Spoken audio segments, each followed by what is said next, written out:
I swear the world was ending when they wheeled her into the ICU. My daughter, my little Rosie, just 6 years old, strapped up to more wires than I could count.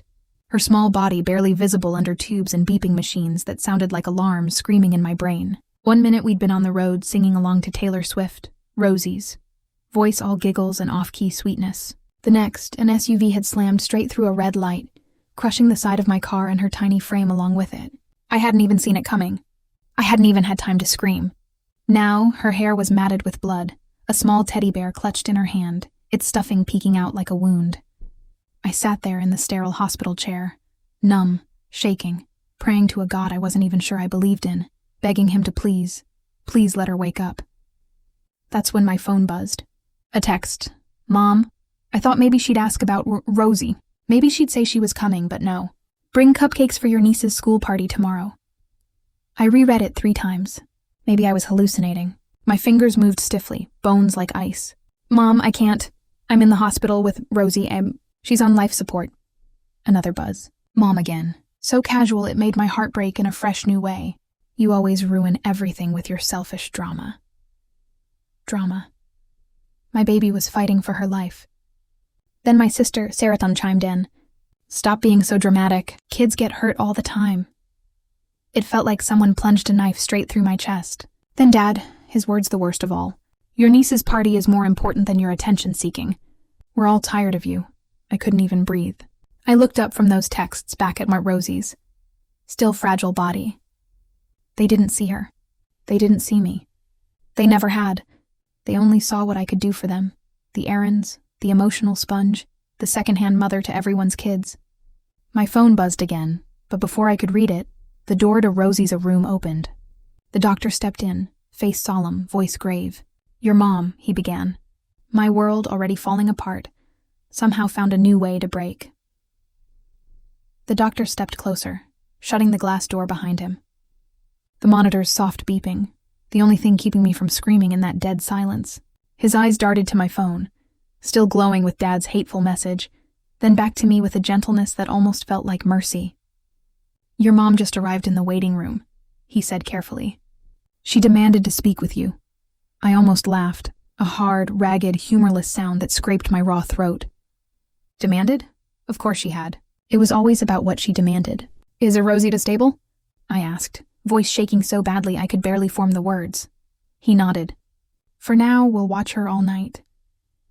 I closed my eyes in relief, even if it was the smallest sliver of peace in an ocean of terror. Then I stood, every muscle screaming in protest, and walked out of the ICU toward the family waiting area. And there she was, my mother in her designer coat, hair done up like she was going to a brunch, tapping her foot on the floor. No tears, no fear, nothing in her face, but a pinched impatience like I'd been late to a PDA meeting. When she saw me, her mouth twisted, that familiar disgust I'd grown up learning to recognize. There you are, she snapped. Did you hear what I texted you? I was so stunned I couldn't even answer. The world felt off balance, the floor tilting beneath me. Mom, I finally whispered, Rosie is on life support. She might die. She didn't even flinch, didn't even blink. And your niece has a class party tomorrow? She shot back, her tone scolding like I'd forgotten to do my chores. If you don't show up with those cupcakes, you will humiliate this family. I swear something in me broke right then. Something fragile and stupid and loyal that had kept me tethered to them all these years. Before I could speak, my sister, Sarah, stepped around the corner, arms crossed, rolling her eyes like a bored teenager. God, can you not make everything about you for once? She spat. Kids get banged up every day. Rosie will be fine. But what about Chloe's party? You promised you'd help. I looked between the two of them, my mother and my sister, these women who should have been my family, my protectors, my support. All they saw was a free babysitter who'd failed their perfect script. And in that moment, everything changed for me. Because as much as I was terrified to lose Rosie, I realized I had already lost them. And maybe that was the best thing that could have happened. My hands were shaking so hard I had to grip the chair beside me to stay upright. They stood there, my mother, her lips pressed into a thin line of scorn, and my sister checking her phone as if this was the most boring argument in the world.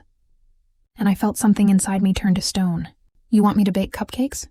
I repeated slowly, while my daughter is fighting for her life. Mom's jaw twitched, a tiny flicker of annoyance, the only crack in her perfectly put-together armor. "Rosie, I will be fine," she snapped. "You always exaggerate these things. You love the drama. Chloe Santos' party is important. She deserves a normal day. Normal." As if Rosie nearly dying was a slight inconvenience. As if her granddaughter lying unconscious with tubes down her throat was just some minor annoyance in their social schedule. "Mom," I said, voice so low it barely scraped past my lips. "I am not bringing cupcakes. I am not leaving this hospital." My sister scoffed loud enough that heads turned from across the waiting area. "There you go again, making everything about you. Why can't you just help? You're so selfish." That word crashed through me like glass shattering against my ribs. I had been there for everything since I was old enough to walk. Babysitter, peacekeeper, backup mom to everyone's kids, free therapist to everyone's meltdowns. And now, even with my own baby clinging to life, they still saw me as nothing more than the help. "No, I'm done," I said, hearing the finality in my own voice. "I'm done." Mom's eyes went wide, like a child being denied a toy for the first time in her life. "What does that mean?" she hissed. I looked her right in the eye, a calm settling into my bones. "It means I'm not your convenience anymore. I'm not your stand-in mother or your maid or your bank. I'm Rosie's mom, and she comes first." Mom's lips trembled, fury boiling up behind her eyes. "After everything we've done for you, this is how you repay us?" I laughed then, raw and hollow. "Everything you've done for me?" Like a slideshow. My mind flashed with every time they left me to fend for myself. Every time they dumped their kids on me. Every time they told me I was worthless unless I was of use to them. "You have done nothing for me," I said. "And you will never use me again." And before they could spit more poison at me, I turned and walked back into mine Rosie's Talcundid room, letting the door swing shut behind me with a finality of 1,000 slammed doors. I chose my daughter. I chose me, and I had no regrets. The beeping of Rosie's monitors was steady, like a heartbeat I was borrowing to keep myself grounded. I stepped back to her bedside, trying to steady my hands as I brushed a loose wisp of hair away from her forehead. Her skin was so pale it barely looked real. I pulled the tiny teddy bear from where it had slipped under the blankets, tucking it back into her arm. My mind wouldn't stop replaying their words. Selfish drama queen. Ruining everything. No. I looked down at Rosie.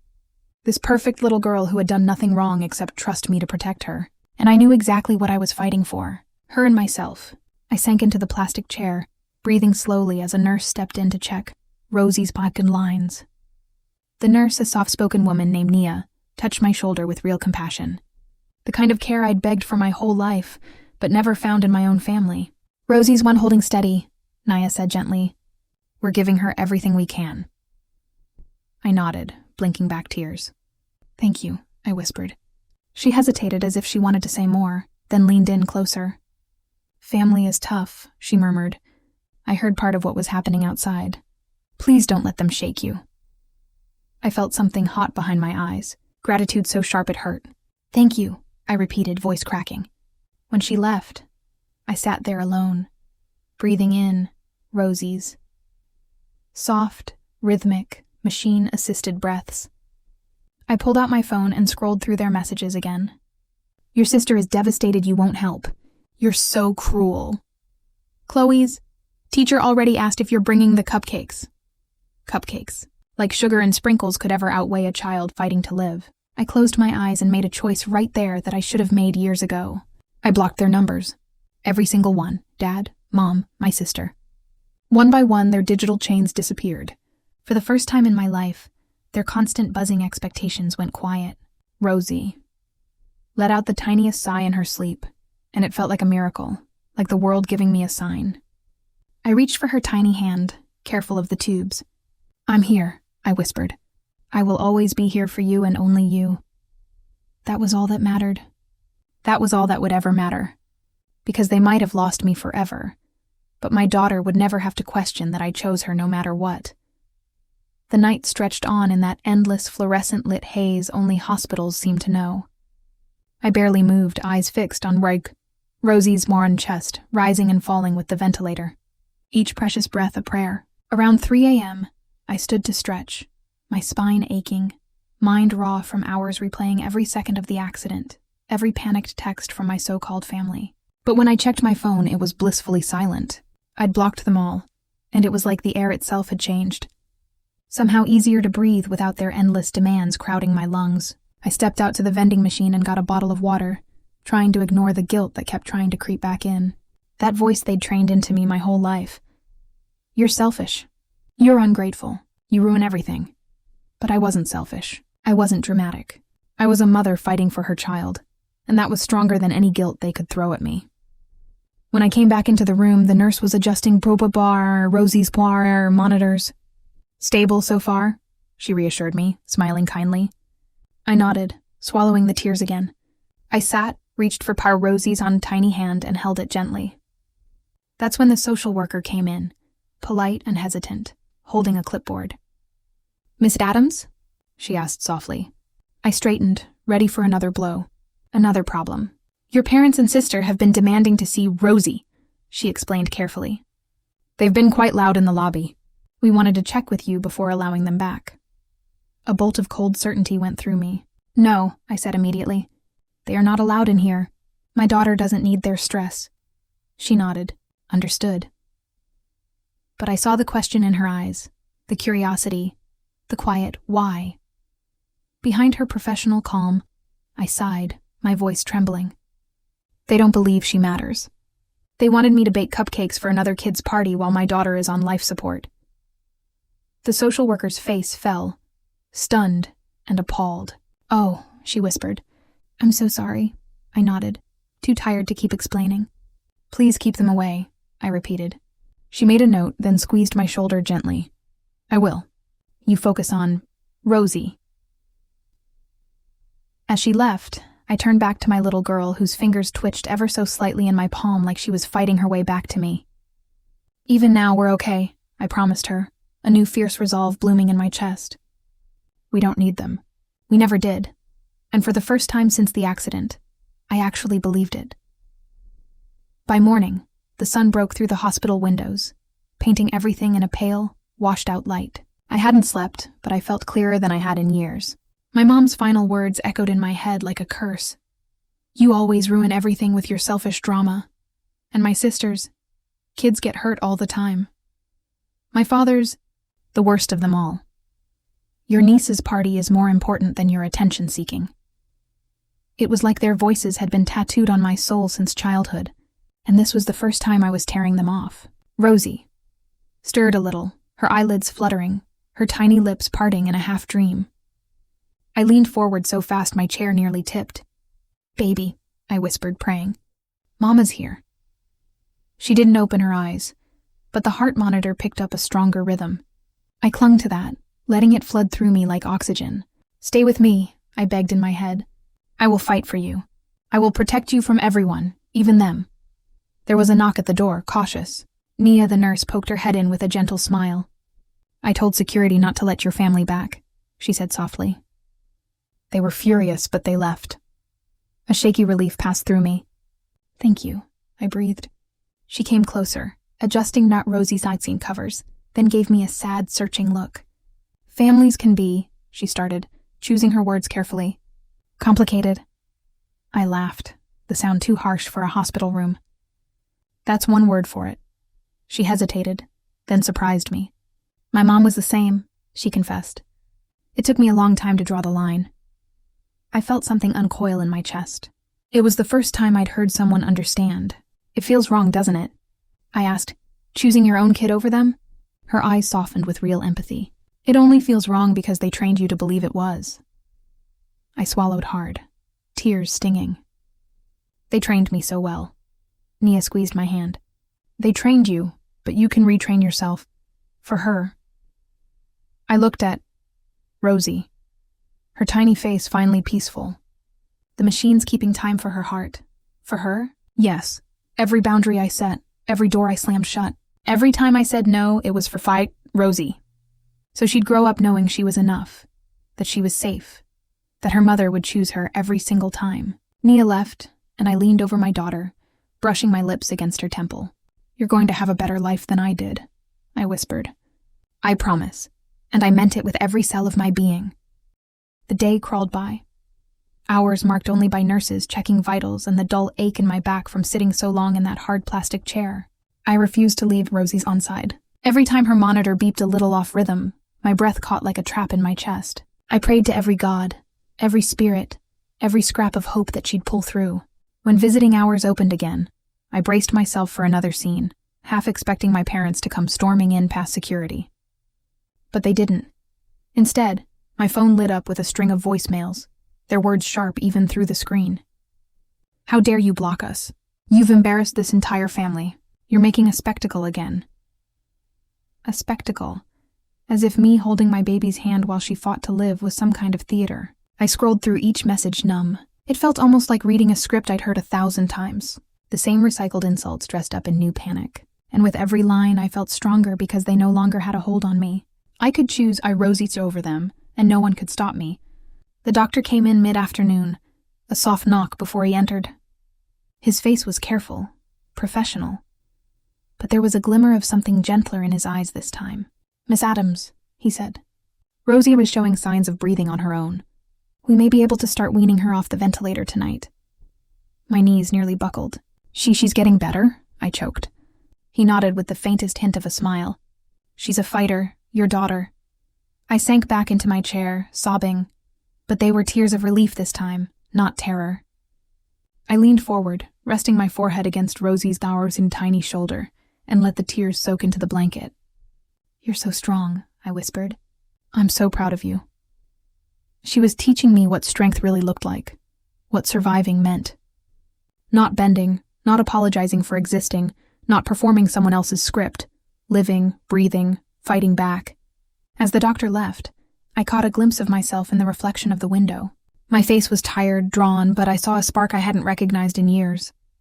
A woman who would burn the entire world down to protect her child. And I would, no matter how many voicemails they left, no matter what lies they spread about me, no matter who tried to tell me I was wrong. They could keep their parties and their polite facades. I would keep my peace, and I wouldn't trade that for all the cupcakes and fake apologies in the universe. Night fell again, casting long blue shadows across the hospital floor. Rosie's breathing had grown stronger, the ventilator's settings lowered, her own small lungs taking on more of the work. The nurse explained it to me gently, a hopeful note in her voice. "She's fighting her way back," she said, adjusting Rosie's oxygen line with the same tenderness I wished my family had ever shown me. I nodded, voice gone from crying so many tears, my shoulders finally letting go of some of their tension. Because this was all that mattered, I took Rosie's tiny hand in mine and thought back over everything. Every birthday they'd overshadowed. Every time they called me dramatic for showing emotion.